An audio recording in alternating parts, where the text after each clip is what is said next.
નમસ્કાર, ન્યૂઝ બુલેટિનમાં આપનું સ્વાગત છે। હું છું પંકજ। તો આખરે મહારાષ્ટ્રમાં વાવાઝોડું ત્રાટકી ગયું। નિસર્ગ વાવાઝોડું ટકરાયું છે અલીબાગમાં અને આ વાવાઝોડાની અસર પણ શરૂ થઈ ગઈ। મુંબઈ અને આસપાસના વિસ્તારોમાં વરસાદ શરૂ થઈ ગયો છે। મહારાષ્ટ્રના 6 જિલ્લામાં એલર્ટ આપવામાં આવ્યું છે। 10,000 થી વધારે પોલીસ તટ પર તૈનાત છે। ભારે પવનના કારણે ઘરના છાપરા ઉડી ગયા છે। વાવાઝોડામાં વાહનો પણ ઉડ્યા છે। મહારાષ્ટ્રનો જે નજારો છે એ આ વાવાઝોડું ત્રાટક્યા બાદ અત્યારે આપ જોઈ શકો છો। અનેક વૃક્ષો ધરાશાયી થઈ ગયા છે, અનેક પતરા ઉડી ગયા છે, હોર્ડિંગ્સ પણ તૂટી ગયા છે। એટલું જ નહીં, કેટલાક વાહનો પણ ફંગોળાઈ ગયા છે। મહારાષ્ટ્રની આ તસવીરો અમે આપણે બતાવી રહ્યા છીએ કે જ્યાં અલીબાગ રત્નાગીરીમાં આ વાવાઝોડું ત્રાટક્યું છે અને તેની અસર હવે દેખાઈ રહી છે। ભારે પવન પણ ફૂંકાયો અને દરિયાકાંઠે જબરજસ્ત કરંટ જોવા મળી રહ્યો છે દરિયામાં અને તેની અસર દક્ષિણ ગુજરાત અને સૌરાષ્ટ્રના કેટલાક ભાગોમાં પણ જોવા મળી રહી છે। મહારાષ્ટ્રની આ તસવીરો અમે આપણે બતાવી રહ્યા છીએ। ભારે પવનના કારણે વૃક્ષો ધરાશાયી થઈ ગયા। એટલું જ નહીં, કેટલાક વાહનો પણ ફંગોળાયા। ભારે પવન ફૂંકાયો છે। લગભગ 100 કિલોમીટર પ્રતિ કલાકની ઝડપે પવન ફૂંકાયો અને તેના કારણે જે રત્નાગીરી અને મહારાષ્ટ્રના જે 9 જિલ્લા છે એ તમામ 9 જિલ્લામાં નાની મોટી અસર જોવા મળી રહી છે અને આ અસર 3 કલાક સુધી રહેશે। જ્યાં સુધી આ વાવાઝોડું ત્રાટક્યું છે ત્યારે 3 કલાક સુધી આ અસર આ 9 જિલ્લામાં રહેશે, જેમાં ખાસ રત્નાગીરી છે, પાલઘર છે, આ વિસ્તારો, મુંબઈ છે, જે દરિયા કિનારાની નજીક આવેલા જિલ્લાઓ છે એમાં સૌથી વધારે રહેશે। પવનના સુસવાટાઓ આપ જોઈ શકો છો કે કેટલી તેજ હદે આ પવન ફૂંકાઈ રહ્યો છે અને મુંબઈ વાસીઓ, ખાસ તો 100 વર્ષ પછી મુંબઈ વાસીઓએ આ કુદરતની આ પ્રકારની જે ખોફનાક તસવીરો છે એ જોઈ છે। કુદરતનું રૌદ્ર સ્વરૂપ છે એ આ વખતે જોયું છે, કારણ કે નિસર્ગ વાવાઝોડું જે રીતે મુંબઈના દરિયા કિનારે પણ સ્પર્શ કરીને ગયું છે ત્યારે એ દરિયો જે છે એ તોફાની બન્યો છે અને મહારાષ્ટ્રના 9 જે જિલ્લા છે એ એલર્ટ મોડ પર છે। વહીવટી તંત્ર સાબદું થયેલું છે। એનડીઆરએફની ટીમો આ વિસ્તારમાં અત્યારે રાહત અને બચાવ કાર્યમાં લાગી ગઈ છે। તો આ એક મોટી આફત જે છે એ મહારાષ્ટ્ર પર આજે આવી ગઈ અને તેની અસર દક્ષિણ ગુજરાત પર ખાસ વધારે જોવા મળી રહી છે, જેમાં નવસારી, વલસાડ, દમણ, દાદરા નગર હવેલી આ વિસ્તારમાં સૌથી વધારે ભારે વરસાદ પડી શકે છે। અત્યારે વરસાદ ઘણા વિસ્તારોમાં શરૂ પણ થઈ ગયો છે। 2 અલગ અલગ તસવીરો મેં આપણે બતાવી રહ્યા છે કે જ્યારે આ વાવાઝોડું નિસર્ગ ત્રાટક્યું ત્યારે મહારાષ્ટ્રના અલીબાગ અને રત્નાગીરી જે વિસ્તારો છે તેમાં કયા પ્રકારનો નજારો જોવા મળ્યો હતો। આપ જોઈ શકો છો કે કેટલી તેજ પવન ફૂંકાયો, ઝડપથી પવન ફૂંકાયો હતો અને તેની ગતિ 100 કિલોમીટર પ્રતિ કલાકની રહી। 10,000 થી વધુ પોલીસ તટ પર તૈનાત છે। ત્યારે આ દ્રશ્યો આપ જોઈ શકો છો।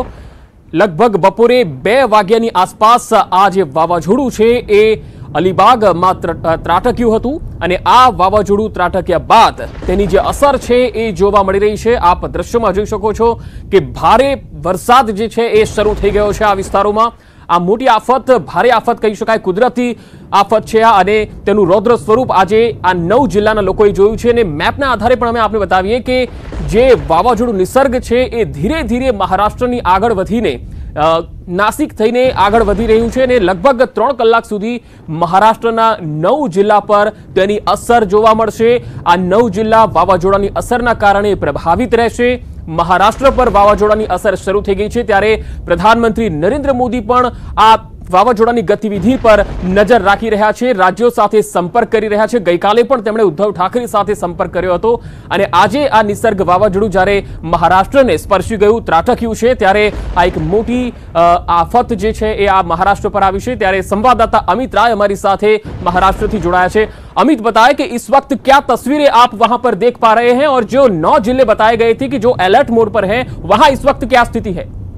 देखिए, मुंबई की अगर बात करें तो तेज हवाओं के साथ बारिश जो है काफी तेज हो रही है। तो मुंबई में स्थिति जो है और जो है बद से बदतर होती नजर आ रही है, क्योंकि साफ तौर पे जो है साइक्लोन का असर जो मुंबई में दिख रहा है। हम देख रहे हैं कई जगह पे जो है पेड़ गिरे हैं। जो तटीय क्षेत्र हैं वहाँ पे जो कच्चे घर थे, घरों के गिरने की भी खबरें सामने आई हैं। उसके बाद से सड़कों पे जो है पेड़ गिरने से आवाजाही जो है पूरी तरीके से बाधित हुई है।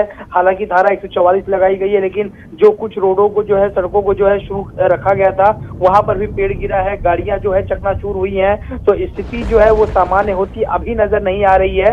बताया जा रहा है कि अगले 1 से 1.5 घंटे तक जो है इस तूफान का असर जो है अभी भी बना रहेगा। लेकिन अगर ऐसे ही भारी बरसात होती रही तो शायद स्थिति बिगड़ सकती, क्योंकि मानसून को लेकर अभी तक मुंबई महानगर पालिका पूरी तरीके से तैयार नहीं थी। नालों की भी पूरी तरह से सफाई नहीं हुई थी, मीठी नदी की भी सफाई नहीं हुई है, क्योंकि हम देख रहे हैं पिछले 2-2.5 महीनों से कोरोना का कहर इस तरह से महाराष्ट्र पे छाया हुआ है कि मानसून से पहले की जो साफ सफाई है वो बिल्कुल बीएमसी अभी तक कर नहीं पाई है। ऐसे में अगर ऐसी ही बारिश लगातार होती रही और हवाएं तेज चलती रही तो शायद मुंबई की स्थिति जो है और बद से बदतर हो सकती है। अमित, अभी क्या इस वक्त मुंबई में भारी और तेज बारिश हो रही है?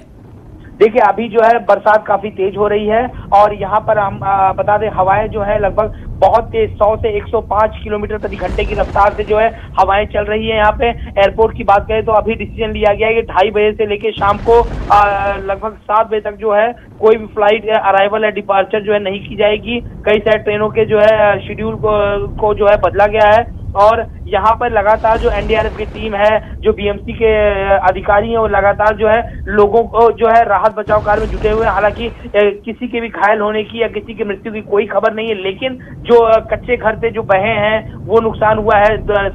सड़कों पे जो पेड़ गिरा है, गाड़ियां जो चकनाचूर हुई हैं, लोगों के जो स्टॉल्स थी, दुकानें थी, उस पर पेड़ गिरने से नुकसान हुआ है। तो ऐसे बहुत सारे नुकसान भी जो है देखने को मिल रहे हैं। लेकिन बारिश जो है बहुत तेज है, अगर ऐसी बारिश आगे तेज चलती रही तो स्थिति जो है और बिगड़ सकती है। जी अमित, तो जो 9 जिले बताए गए थे जिस पर जो अलर्ट मोड पर है, उनमें पालघर और रत्नागिरी को छोड़ के बाकी कौन कौन सी वो जगह हैं, जिले हैं जहां पर अलर्ट मोड पर रखा गया है एनडीआरएफ और एसडीआरएफ की टीमों को? देखिए, मुंबई है, ठाणे है, रायगढ़ है, अलीबाग है, उसके बाद हम देख सकते हैं कि धुलिया था और उसके बाद हम बता रहे हैं कि और ऐसे ही ये इलाके थे जहां पर ये रेड अलर्ट रखा गया था। अभी भी टीमें वैसी तैनात है। पूरे महाराष्ट्र में 20 जो है एनडीआरएफ की टीमें अभी तैनात हैं और हर जगह पे स्थिति पे नियंत्रण बनाए रखे हुए हैं। लेकिन अगर बारिश ऐसे शुरू हुई तो स्थिति और बिगड़ सकती है। जी अमित, शुक्रिया जानकारी के लिए। तो 4 अलग अलग तस्वीरों में आपने बताવી રહ્યા છે મુંબઈ, અલીબાગ, પાલઘર અને રાયગઢ આ 4 અલગ અલગ તસવીરો જ્યારે નિસર્ગ વાવાઝોડું મહારાષ્ટ્ર પર ત્રાટક્યું ત્યારે આ 4 વિસ્તારોમાં કયા પ્રકારની સ્થિતિ હતી આપને જણાવી દી કે અલીબાગ એ વિસ્તાર છે કે જ્યાં નિસર્ગ વાવાઝોડું ત્રાટક્યું હતું અને રત્નાગીરીમાં આવે છે અલીબાગ અને એ વિસ્તારમાં જ આ જે નિસર્ગ વાવાઝોડું છે એ ત્રાટક્યું હતું અને તેની જે અસર છે એ નજીક આવતા થાણે, મુંબઈ, રાયગઢ અને પાલઘર આ તમામ વિસ્તારોમાં જબરજસ્ત જોવા મળી અને જે રીતે અમારા સંવાદદાતા અમિત રાયે જણાવ્યું છે કે મુંબઈમાં અત્યારે ભારે વરસાદ શરૂ થઈ ગયો છે। ઘણા જગ્યાએ વૃક્ષો ધરાશાયી થયાના બનાવો બન્યા છે। ભારે પવન ફૂંકાવાના કારણે અનેક જે કાચા મકાનો છે એ પણ પડી ગયા છે, કેટલાક પતરાઓ પણ ઉડી ગયા છે। જો કે અગમચેતીના ભાગરૂપે વ્યવસ્થા તંત્ર દ્વારા અને રાજ્ય સરકાર દ્વારા કેટલાક હોર્ડિંગ્સોને ઉતારી લેવામાં આવ્યા હતા। એનડીઆરએફની ટીમને પહેલા જ તૈનાત કરી દેવામાં આવી હતી જેથી જાનહાનિ જે છે એ ટાળી શકાય। ઘણા બધા લોકોનું સ્થળાંતર ત્યાંથી કરાવી લેવામાં આવ્યું છે। જે કાંઠાગાળા વિસ્તારના લોકો છે અને જ્યાં રહી રહ્યા છે એ તમામ લોકોને સુરક્ષિત સ્થળે ગઈકાલ સુધીમાં જ ખસેડી લેવાયા હતા। એનડીઆરએફની જે ટીમો છે એ પણ મહારાષ્ટ્રના અલગ અલગ આ જિલ્લાઓમાં તૈનાત રાખવામાં આવી છે। એસડીઆરએફની પણ ટીમો છે અને આ જ વાવાઝોડાની અસર ગુજરાત એટલે કે દક્ષિણ ગુજરાત પર પણ જોવા મળી રહી છે। તો આ એક મોટી આફત મહારાષ્ટ્ર પર આજે ત્રાટકી ગઈ। 2 વાગ્યાની આસપાસ આ જે નિસર્ગ વાવાઝોડું છે એ અલીબાગ, રત્નાગીરી, રાયગઢ પર ત્રાટક્યું અને આ ત્રાટક્યું એ પ્રકારે કે તમામ જે વિસ્તારો છે ત્યાં તબાહીના દ્રશ્યો સામે આવ્યા। જે પવન છે 110 કિલોમીટરની પ્રતિ કલાકની ઝડપે પવન ફૂંકાયો અને આ પવનના કારણે ઘણા મકાનો જે છે કાચા એ પણ પડી ગયા, તો ઘણા વૃક્ષો છે એ પડી ગયા, કેટલાક વાહનો પણ હવામાં ફંગોળાયા હતા। તો એ તસવીરો મેં આપને બતાવ્યા છે। જે બીજી તસવીર આપ જોઈ રહ્યા છો એ વખતની છે એટલે કે 2 વાગ્યા પહેલાની છે કે જ્યારે આ વાવાઝોડું ત્રાટક્યું અને બરાબર એ સમયે ચારે તરફ હવાઓ ફૂંકાઈ રહી હતી, ધૂળની ડમરી ઉડી હતી અને ક્યાંય કશું દેખાય નહીં એ પ્રકારનું વાતાવરણ 2 વાગ્યા પહેલા આ વિસ્તારોમાં જોવા મળ્યું હતું અને ત્યાર પછી ભારે વરસાદ શરૂ થઈ ગયો। દરિયામાં જબરજસ્ત કરંટ ઊભો થયો અને આ કરંટનો છે જે કરંટની જે ગતિવિધિ છે એ હજુ પણ 1.5 થી 2 કલાક સુધી દરિયામાં જોવા મળશે। એટલે કે 6 ફૂટ સુધી દરિયામાં ઊંચા મોજા ઉછળી શકે છે હજુ પણ। અને જે રીતે અમારા સંવાદદાતાએ જણાવ્યું છે કે આ જે વાવાઝોડું ટકરાયું છે એની અસર 3 કલાક સુધી રહે છે। એટલે કે 2 વાગે જો ટકરાયું છે તો 5 થી 6 વાગ્યા સુધી આ 9 જિલ્લામાં તેની અસર રહેશે। અસરનો મતલબ એ છે કે ભારેથી અતિ ભારે વરસાદ થાય, ભારે પવન ફૂંકાય, 100 થી 110 કિલોમીટરની ઝડપે પવનનો જે વેગ છે એ કન્ટિન્યુ રહેશે। તો નરીમાન પોઈન્ટ પર એક સ્ટોલ પર ઝાડ પડી ગયું હતું એ દ્રશ્યો પણ અમે આપને બતાવી રહ્યા છે। ડીજીપી ઓફિસમાં એક ઝાડ પડી ગયું અને આ ઝાડ પડવાથી જે ઓફિસ છે એ પણ થોડી નેસ્ત નાબૂદ બની ગઈ હતી। નરીમાન પોઈન્ટ જે મુંબઈમાં આવે છે નરીમાન પોઈન્ટ પર એક સ્ટોલ પર ઝાડ પડી ગયું હતું અને ડીજીપી ઓફિસમાં આ ઝાડ પડ્યું હતું. તો આવા અનેક બનાવો હવે ધીરે ધીરે સામે આવી રહ્યા છે, કારણ કે 1-1.5 કલાક પહેલા જ આ વાવાઝોડું છે એ મહારાષ્ટ્ર પર ત્રાટકી ગયું છે. હવે તેની જે ખૌફનાક તસવીરો છે એ એક બાદ એક સામે આવી રહી છે, જે અમે આપને બતાવી રહ્યા છીએ. સૌથી પહેલા અમે આપને એ અલીબાગનો પણ નજારો બતાવ્યો કે જ્યારે એ વાવાઝોડું અલીબાગ પર ત્રાટક્યું ત્યારે અલીબાગમાં કયા પ્રકારની સ્થિતિ હતી. ચારે તરફ ધૂળની ડમરી ઉડતી હતી અને આ ચારે તરફ કોઈ જ દેખાય નહીં એ પ્રकारનું મંજર હતું. आप देखिए लहरें लगातार आगे बढ़ रही हैं और ये लहरें बढ़ते बढ़ते पानी आगे की तरफ आता है और जो ये आपको खाली हिस्सा दिख रहा है ये भी अपनी जद में ले लेता है, यानी अपने आगोश में ले लेता है, पानी यहाँ तक पहुँच जाता है. तो जिस तरह से ये स्थिति है आम दिनों में इस तरह से लहरें जो है नहीं होती हैं और पानी भी बिल्कुल शांत रहता है, लेकिन जो हलचल मची हुई है वो सिर्फ इसलिए क्योंकि जिस तरह से तूफान टकराया है उसका असर मुंबई के बीचेज पर भी देखने को मिला है. और महत्वपूर्ण चीज है कि बारिश जो है वो लगातार तेज होती जा रही है. विवेक, मौसम विभाग की तरफ से क्या फोरकास्ट है, कब तक ये स्थितियां बनी रहेंगी तेज हवाओं और बारिश की? प्रीति, देखिए मौसम विभाग का साफ तौर पे कहना है कि बारिश मुंबई में बनी रहेगी, क्योंकि जिस तरीके से ये साइक्लोन आया है, साइक्लोन की वजह से डीप डिप्रेशन हुआ है और उसकी वजह से बारिश लगातार रहेगी. साइक्लोन का इम्पैक्ट है वो 2 घंटे कंटिन्यू रहेगा ही रहेगा ही, लेकिन आसपास के इलाकों में इसका इम्पैक्ट जो छोटा इम्पैक्ट रहेगा, जिसमें मुंबई भी शामिल है, उसमें पता रहेगा कि ये इम्पैक्ट कम से कम 4 से 5 घंटे तक रहेगा. अगर हम लैंडफॉल के समय की बात करें तो 1:10 या 1:15 में ये अलीबाग से लगभग 50 किलोमीटर दूर मुरुड जंजीरा में लैंडफॉल हुआ था. 2 घंटे मतलब मैसिव इम्पैक्ट रहेगा अलीबाग, कोंकण और बाकी जो इलाके हैं. बाकी के जो इम्पैक्ट रहेगा, हल्का फुल्का जो इम्पैक्ट कम होगा वो मुंबई और आसपास के इलाकों में रहेगा, लेकिन ये इम्पैक्ट जरूर रहेगा. 6 से 7 बजे तक रहेगा. यही वजह है कि मुंबई की जो तमाम प्रशासन है वो सड़कों पर उतरा हुआ है. खुद बीएमसी कमिश्नर इकबाल चहल सड़क पर नजर आ रहे हैं, मुंबई फायर ब्रिगेड के जो चीफ है वो सड़क पर नजर आ रहे हैं, मुंबई मेयर खुद अलग अलग जगहों पर जाकर इंस्पेक्शन कर रही है. तो इसका आप अंदाजा लगा सकते हैं कि किस तरीके से प्रशासन ने इसकी पूरी तैयारी की थी.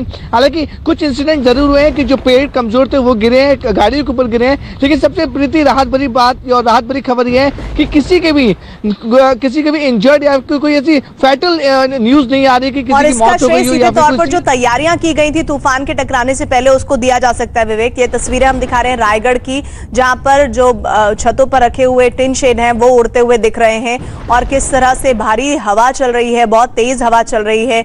और इस दौरान जो लगातार हिस्से हैं महाराष्ट्र से सटे हुए जहां पर सबसे ज्यादा तूफान का असर है वहां पर मूसलाधार बारिश भी हो रही है. तूफान की रफ्तार 120 किलोमीटर प्रति घंटे की थी, तो उसका असर वो भले ही मुरुड में टकराया हुआ तटीय इलाकों से, लेकिन उसका असर अलग अलग हिस्सों पर पड़ रहा है जो मुरुड से जुड़े हुए हैं. और सीधा असर हम मुंबई से भी दिखा रहे हैं कि वहां पर बारिश हो रही है. ये रायगढ़ की तस्वीरें महाराष्ट्र की, जहां पर छतों पर रखी हुई शेड उखड़कर निकल गए हैं. ऐसा लग रहा है जैसे कोई कागज है जो उड़कर उधर चला गया है. और ये इस तरह की तस्वीरें लगातार रायगढ़ के अलग अलग हिस्सों से देखी गई है. कहीं पेड़ पूरी तरह से 45 डिग्री से भी ज्यादा नीचे झुक गए हैं, वहीं दूसरी तरफ ये जो रफ्तार है हवा की ये कम होने का नाम नहीं ले रही है. मौसम विभाग का कहना है कि आने वाले कई घंटे इसी तरह से तेज रफ्तार का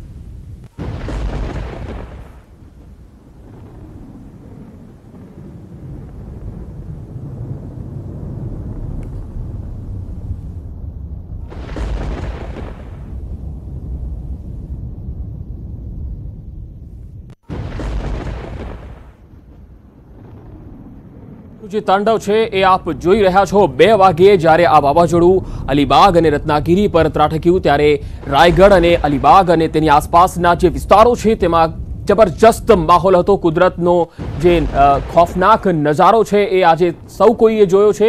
એટલું જ નહીં પરંતુ મુંબઈવાસીઓએ પણ આજે આ કુદરતનું રૌદ્ર સ્વરૂપ જોઈ લીધું. ઘણા લોકો મુંબઈવાસીઓ એવું પણ કહી રહ્યા છે કે 100 વર્ષ બાદ આ પ્રકારની તબાહી મુંબઈવાસીઓએ પણ જોઈ છે, કારણ કે આ ખૂબ જ શક્તિશાળી અને ખૂબ જ પ્રચંડ વાવાઝોડું છે જે આ વખતે મહારાષ્ટ્ર સાથે ટકરાયું છે.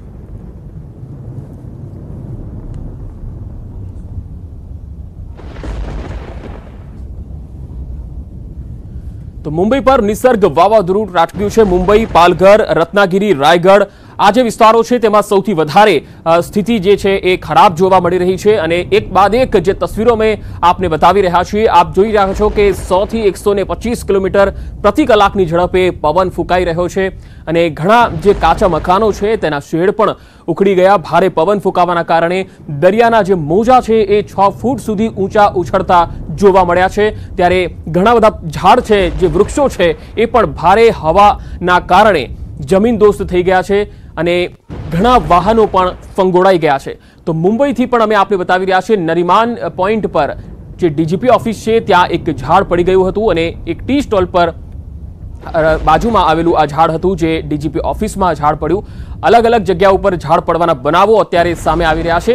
અને આ વાવાઝોડાની અસર હવામાન વિભાગે જે રીતે જણાવ્યું છે તે પ્રમાણે હજુ 3 કલાક સુધી રહેશે. એટલે કે જે મહારાષ્ટ્રના 9 જિલ્લા કહેવામાં આવ્યું છે, એલર્ટ પર રાખવામાં આવ્યા છે, તમામ 9 જિલ્લામાં તેની અસર જોવા મળશે, જેમાં પાલઘર છે, રાયગઢ છે, રત્નાગીરી છે, મુંબઈ છે. પાલઘર જિલ્લાથી એક મહત્વના સમાચાર મળી રહ્યા છે કે મોટી સંખ્યામાં બોટોનો ખડકલો જોઈ શકાય છે. માછીમારો પરત ફર્યા છે. પાલઘર જિલ્લામાં બોટોનો અસંખ્ય ખડકલો જોવા મળી રહ્યો છે. હવે માછીમારો દરિયાની નજીક નથી જઈ રહ્યા, કારણ કે વહીવટીતંત્રએ ગઈકાલથી જ એ સૂચના આપેલી છે કે 4 તારીખ સુધી કોઈ પણ માછીમારોએ માછીમારી માટે ન જવું, દરિયાની નજીક ન જવું. ન માત્ર માછીમારો પરંતુ સામાન્ય લોકોએ પણ દરિયાની નજીક ન જવા માટે વહીવટીતંત્ર તરફથી સૂચના આપવામાં આવી છે. એટલું જ નહીં, મુંબઈમાં 144ની કલમ પણ લાગુ કરવામાં આવી હતી અને તેનો ભંગ કરનાર સામે પગલાં પણ લેવાની વાત કરવામાં આવી હતી. એટલે તમે સમજી શકો છો કે આ જે નિસર્ગ વાવાઝોડું છે કેટલું શક્તિશાળી અને પ્રચંડ છે.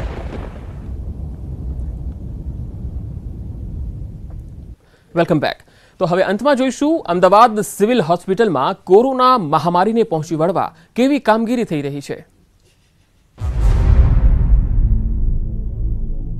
11 માર્ચ WHOએ કોરોનાને વૈશ્વિક મહામારી જાહેર કરી. 19 માર્ચ ગુજરાતમાં કોરોનાનો પહેલો કેસ આવ્યો.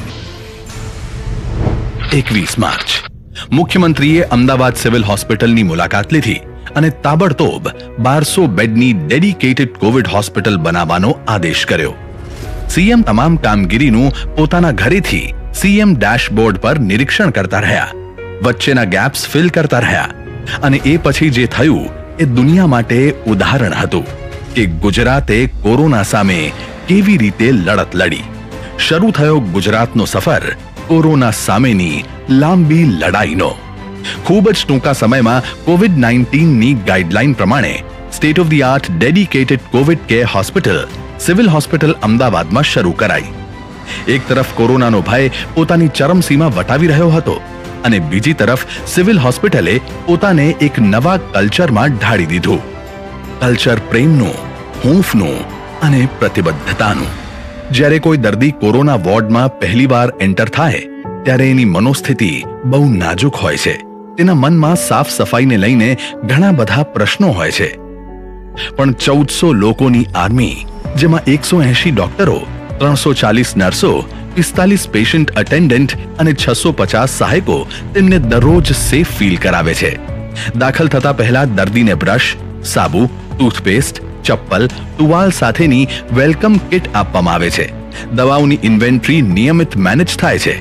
આજ સુધી સિવિલમાંથી એવી ખબર નથી આવી કે દવાઓની કમી પડી હોય.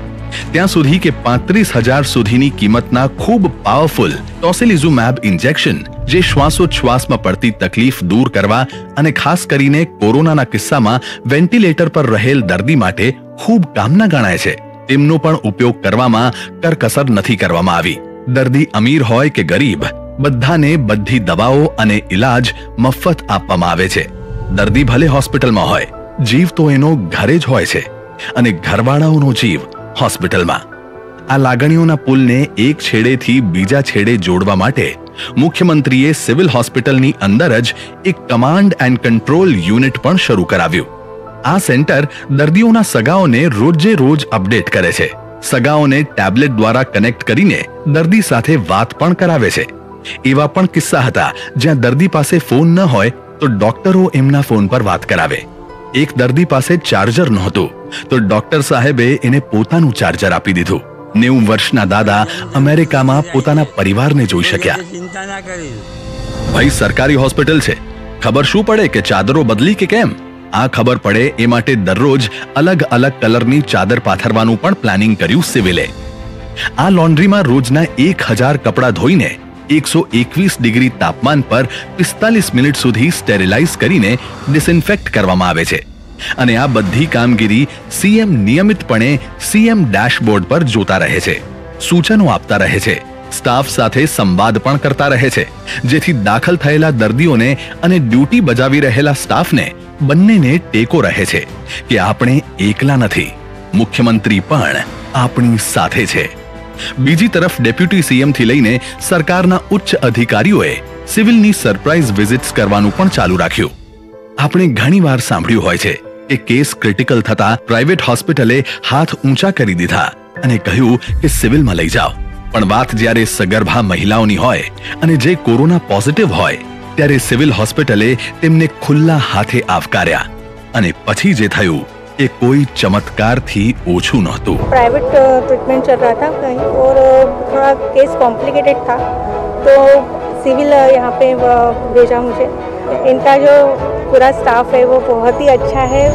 62 કોરોના પોઝિટિવ સગર્ભા માતાઓને તેમના બાળક સાથે સ્વસ્થ રજા આપીને સિવિલ હોસ્પિટલે સાબિત કર્યું કે કોરોનાથી જિંદગી બચાવવા જેટલું જ મહાન કામ છે કોરોનાની વચ્ચે નવી જિંદગીને આ દુનિયામાં લાવવી. આ બાળક લઈને હું જઉં છું. આ રમજાનની મારા માટે બહુ ખુશખબરી છે. હું બહુ ખુશ છું કે હું મારા બાળક જોડે ઘરે જઉં છું. અને આ રૂટીન જુઓ, સવારે 7 વાગે ચા દૂધ કોફી, 7:30 ફ્રૂટ બટાટા પૌવા જેવો નાસ્તો, 10:30 વેજીટેબલ સૂપ, બપોરે 12 વાગે લંચ, 3 વાગે ફ્રૂટ ડિશ, 5 વાગે ચા, સાંજે 7 વાગે ડિનર અને રાત્રે 9 વાગે ગરમ દૂધ અને બિસ્કિટ. આ કોઈ 5 સ્ટાર હોટેલનું મેન્યુ નથી, આ છે કોરોનાના દર્દીઓ માટેનું સિવિલનું મેન્યુ. આ બધાની સાથે સારવારમાં આયુર્વેદિક ઉકાળાનો અને હોમિયોપેથિક દવાઓનો પણ ઉપયોગ થાય છે. અને આટલું જ નહીં, આધુનિક ટેકનોલોજીના ઉપયોગથી સજ્જ 104 અને 1100 હેલ્પલાઇન સેન્ટર્સમાં રોજના 250 લોકો 24/7 કાર્યરત છે.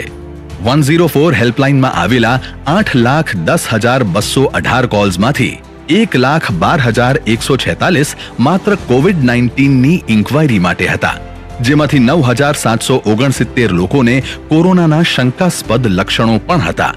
પણ શું થાય જો દર્દીને કોરોના સિવાય બીજી કોઈ બીમારી હોય પણ કોરોનાના સમયે બીજા કોઈ દવાખાને જવાથી ડર લાગતો હોય તો? જો કોઈ ક્વોરન્ટાઇન વ્યક્તિને બીજી કોઈ બીમારી હોય તો તેઓ 1100 નંબર પર કોલ કરીને ડોક્ટરની સલાહ લઈ શકે છે, જે તેમને માર્ગદર્શન આપીને SMS દ્વારા પ્રિસ્ક્રિપ્શન પણ મોકલી દે છે. અત્યાર સુધીમાં 1100 પર 23,000 થી વધુ કોલ્સ આવ્યા છે. બીજી બાજુ 108 દ્વારા પણ હેન્ડલ કરાયેલી 2,41,820 ઇમરજન્સીઝમાંથી 22,572 તો એકલા કોવિડ-19ના સંદર્ભે હતી. કોરોના વાયરસ જેટલો જ ખતરનાક કોરોનાનો ડર પણ છે. ડોક્ટરો પણ આખરે માણસ જ છે. લડાઈ બહુ લાંબી છે. મેડિકલ સ્ટાફ પણ ઢીલા પડી જાય એ સ્વાભાવિક છે. તો તે માટે પણ સિવિલ હોસ્પિટલમાં સ્ટાફને પણ સતત મોટિવેટ કરવા વિવિધ સેમિનાર્સનું પણ આયોજન થાય છે. તેમની કોઈ પણ તકલીફ માટે રાજ્ય સરકારના ઉચ્ચ અધિકારીઓ પરિવારની જેમ જ 24 કલાક અપ્રોચેબલ છે. એક દિવસ એમ્સના ડિરેક્ટર ડોક્ટર રણદીપ ગુલેરિયાએ સિવિલ હોસ્પિટલની મુલાકાત લીધી અને આ સિવિલ સ્પેશિયલ કલ્ચર જોયા પછી એમણે સિવિલ હોસ્પિટલની કોવિડ કેરને state of the art facility ગણાવી હતી. यहाँ पर हमने डॉक्टर्स के साथ प्रोटोकॉल्स भी डिस्कस किए, treatment protocol and treatment protocol जो यहाँ फॉलो कर रहे हैं वो बेसिक इंटरनेशनल प्रोटोकॉल्स हैं. एम्स का प्रोटोकॉल भी बिल्कुल ऐसा ही है और जो ICU केयर है वो हमारे जैसे एम्स में इंटरनेशनल गाइडलाइंस है उसी के हिसाब से है. સિવિલ હોસ્પિટલ એ ફક્ત કોવિડ કેર મેનેજમેન્ટ નથી કરતી, ઇમ્યુનિટી મેનેજમેન્ટનું, સ્ટ્રેસ મેનેજમેન્ટનું અને જોશના મેનેજમેન્ટનું કામ પણ કરે છે. હૃદય સ્પર્શ થઈ ગયું છે. એટલી સારી રીતે કેર કરતા હતા, એટલી સારી રીતે કે મને એમ થઈ ગયું કે ના યાર, ડોક્ટર પણ એક બીજા ભગવાન જ છે જે ઇન્સાનને લાઈફ આપે છે. આ યાત્રા અવિરત આમ ચાલતી રહેશે કેમ કે લડાઈ હજી લાંબી છે. જ્યાં સુધી કોરોના આપણી વચ્ચે રહેશે ત્યાં સુધી અમદાવાદની આ સિવિલ હોસ્પિટલ કોરોના વોરિયર બનીને આમ જ લડતી રહેશે અને હજારો દર્દીઓમાં આશાનું કિરણ જગાવતી રહેશે.